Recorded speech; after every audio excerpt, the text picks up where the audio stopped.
My name is Richard Trent. I'm from Calgary, Alberta, Canada. I'm the founder of ATS. Today, I will show you the proven secret that ATS customers are using to fix the vehicle. Anyway, here's the email window that I have. And I got a guy, his name is River Barbados, and he has a problem with his Chevy truck. The original email was sent on November 27, and so what I do to avoid showing his identity, I put it in paint form so that I can show it to you quickly. Okay, here's the question. Hello Rich, I need some help on my 1996 Chevy Tahoe 5.7 liter engine. So basically the truck quit on him and he got it towed home. You know, basically the situation nowadays because of people trying to save money. Instead of bringing it to the dealer or to garages, they try to fix it themselves.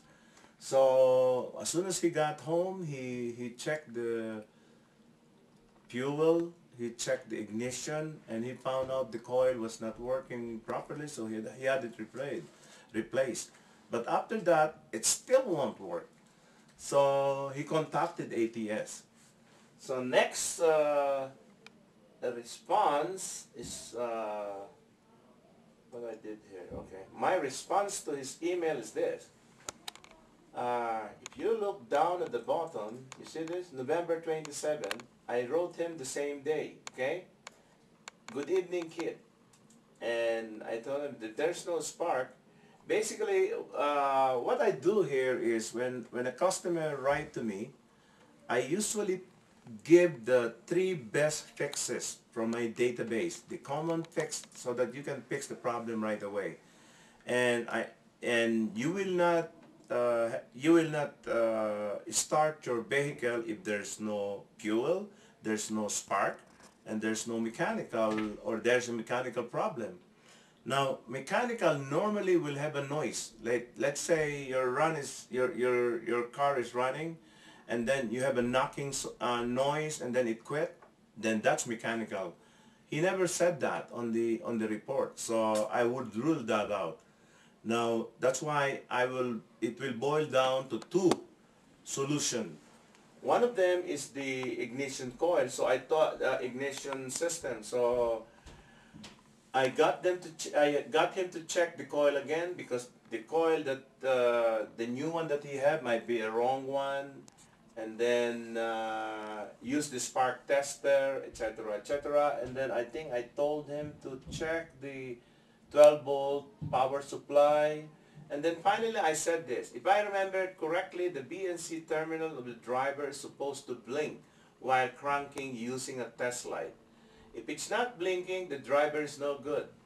Okay? And then the second fix is the fuel. And I told him, because when I look at the database, I found out a lot of owners were complaining that the fuel pumps are no good. Even the garage verified it. And even if you have a pressure lower than 2 psi, the engine won't start.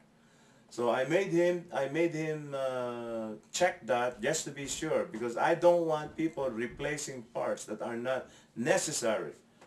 So, but if you notice on my response here, I gave him this attachment. You see this? These are all the information, the drawings, wiring diagram that he needs so he can test the problem, okay? So this is what happened. I go to the fix. Here. Okay, here it is. On December 6th, you see that? December 6th? On that day, I was even telling him, because he wanted to learn how to test the computer too. So if you can see here at the bottom, I was telling him how to test the computer, okay? So basically, on the same day, December 6th, he said, Richard, I got the truck started and it was the IC driver. Got it. Okay?